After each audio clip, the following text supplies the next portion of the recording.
Hi, welcome to vSAN in 3 minutes. Today we're looking at the performance service, which is released as part of vSAN 6.2. Now, the vSAN performance service is available in a standard license, so there's no specific licensing uplift that's required for this service. And to turn it on, you simply enable it through this button here, which I've already done, and you'll get the ability to select a particular storage policy, which will protect the data. The data is actually stored across all of the nodes in the cluster to make sure that we have a distributed service and we're not relying on vCenter here as well. So it's important we do protect that data.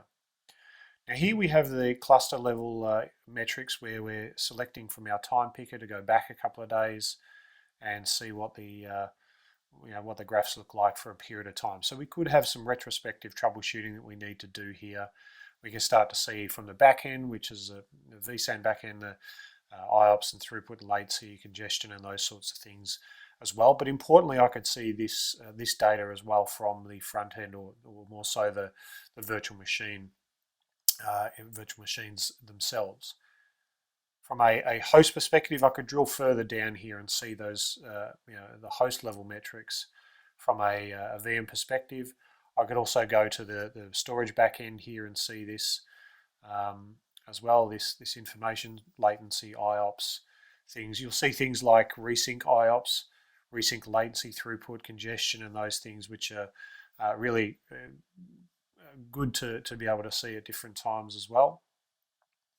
From a disk group perspective, if I had multiple disk groups, I could select here and see the front-end IOPS and throughput, which is predominantly here, as you'll see, will be coming from the read cache and that latency potentially that's there as well.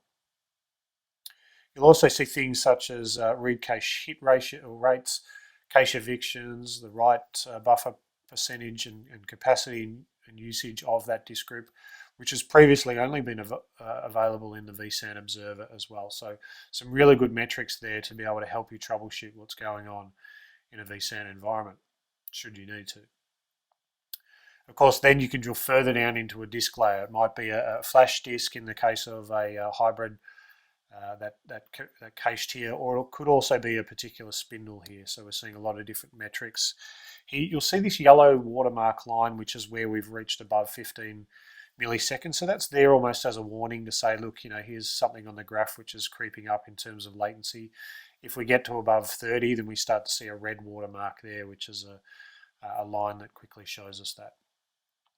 We can also see this from the perspective of a virtual machine. So if someone rings up and says there's a problem here with a virtual machine, we can see at a VMDK level whether there's a particular issue going on here, whether there's specific latency or those sorts of issues as well. Also at a summary page level here for my cluster, not only do I have the capacity and DRS information, HA information, but I can now also see some very quick graphs that show me those levels of IOPS and latency and throughput there as well that I can see at a glance. So that's it for the performance service. Please visit our blogs and our websites for more information and more videos in this series as well. Thanks for watching.